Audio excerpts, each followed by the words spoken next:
Today is Chapter 5 of The Wizard of Oz, The Rescue of the Tin Woodman. Dorothy woke up to a sunny day. She told the Scarecrow she wanted to find water. The Scarecrow thought that it was a curious thing to do. He said he never needed water because he is just filled with straw. They left the cottage and walked on through the woods until they reached a stream of fresh water. Dorothy had her breakfast there and drank water. She was glad the Scarecrow did not eat because there was not much bread left.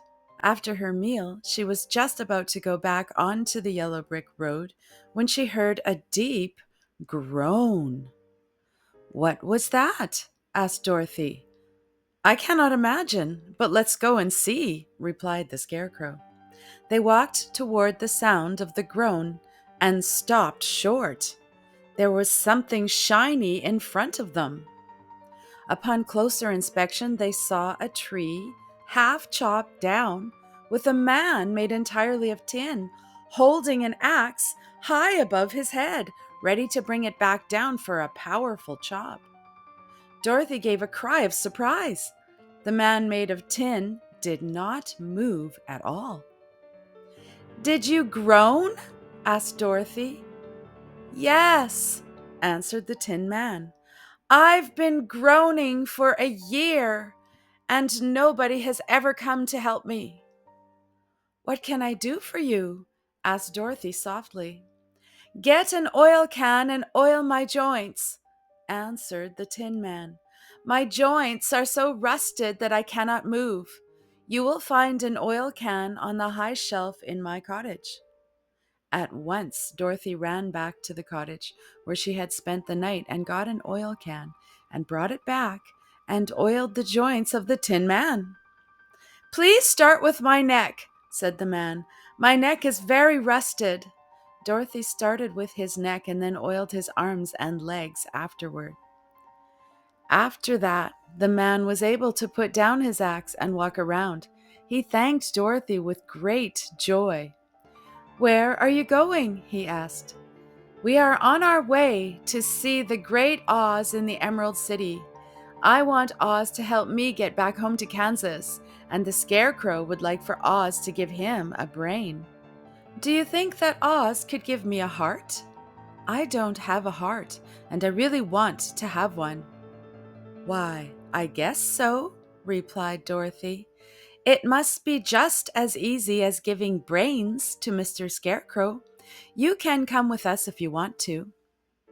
"Come with us," said the Scarecrow. "Yes, you are welcome to join us," added Dorothy. So the Tin Woodman picked up his axe and thanked them heartily for their invitation. He asked Dorothy to put the oil can in her basket in case it rained and he needed to be oiled again. The group finished walking through the forest and stayed on the yellow brick road. It was very good luck that the Tin Woodman had joined their party, because soon the travelers encountered some brambles that were blocking the road. The Tin Woodman chopped and cleared the road. The Scarecrow fell in a hole again, and Dorothy and the Tin Woodman helped him to get up. "I really need to get a brain," repeated the Scarecrow. The Tin Woodman answered, "A brain is good to have. I used to have one, although my head is completely empty now. I used to have a heart, too. I would much rather have a heart than a brain." "Why is that?" asked the Scarecrow. "I will tell you my story," replied the Tin Woodman, and he began to tell his story.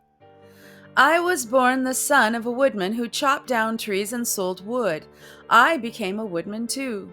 When my father died, I worked hard to provide for my mother by continuing to chop wood and to sell the wood. I also wanted to get married. I met a beautiful Munchkin girl who I wanted to marry. I said I would marry her as soon as I had enough money to buy a house for us. I was willing and worked harder than ever to earn money to buy that house. But the Munchkin young lady lived with an old lady Munchkin who did not want her to marry me.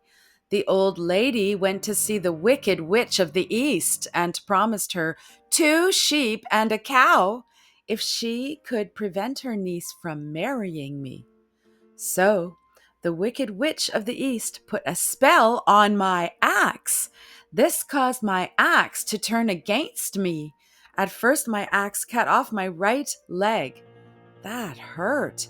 I went to a tinsmith, and he made me a leg out of tin. Then I went back to work. But the axe continued to do its dirty work. Next, it chopped off my left leg, then both of my arms, and finally my head. I kept going back to the tinsmith to replace all my missing parts. I thought I had beaten the wicked witch, but she had one more cruel trick up her sleeve. Once more the axe turned against me and cut me in half.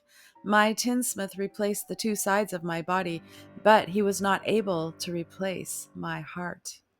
Without my heart, alas, I lost all of my love for the young Munchkin lady. I no longer want to marry her, and I am sad for her and for me. After all this happened, I only had one fear, and that was of rain. If I get too wet, I get rust in my joints and I am unable to move. About a year ago, I went out to work in the woods, but I forgot my oil can, and it rained. And I have been stuck in that position ever since, until you came along. While I was alone in the woods for so long, I came to realize that while I was in love, I was the happiest man, but no one can love who has no heart. I want Oz to give me back my heart. If he does, I will go back to the Munchkin Maiden and marry her. Dorothy listened with interest to this story of the Tin Woodman. He stated that it takes a heart to be happy and that a heart is better than a brain. The Scarecrow disagreed and said that a fool with no brain would not even know what to do with a heart if he had one.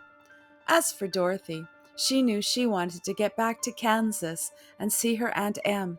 She didn't think very much about brains or hearts, but she did think about food. They were almost out of food. The Tin Woodman and the Scarecrow didn't have to worry about food. They didn't eat, but she did. She could not live if she was not fed. End of chapter 5. For the exercises part 1, have the students read the sentences. This is very good for understanding. The sentences are to go in the order of the storyline. So 1 to 5, they're all mixed up. So you find the sentence of the item that comes first relative to all the other sentences, and that's number 1, and it goes to 5. Number 2, answer the following questions with a word from the text. Now, the harder level will be to just try to get the words out of the text that they can have a copy of. But if that's too hard, I have a little box on the next page wherein are found all the answers, but they're not in the right order, so there's still a bit of a challenge. Number 3 is to take these words up here and to put them in alphabetical order. So that's a little bit of maybe dictionary practice. Number 4, answer the following comprehension questions. And these should be answered in a full sentence. Now for the grammar lesson. Simple conjunctions: or, so, but, and for. Or, ou, so, alors, but, mais, for, pour, ou car. Like it can be for something or for meaning because. We have a little bit of practice here. So in these sentences, the students will add the word, it's the conjunction is given, and then they read the sentence and understand it. Do you like pickles or olives? Was the game before or after lunchtime? Same with so, same with but, same with for. And in this case, it's the word for meaning its use. So what is that 3D printer for?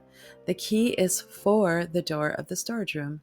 Whereas there's also the word because. I need to go to bed, for I am very tired. I need to go to bed because I am very tired, right? He often wears orange, for it is his favorite color. So for this last page, you put in the conjunction according to the meaning of the sentence, and there's 10 of them, after which you are hereby determined to be brilliant.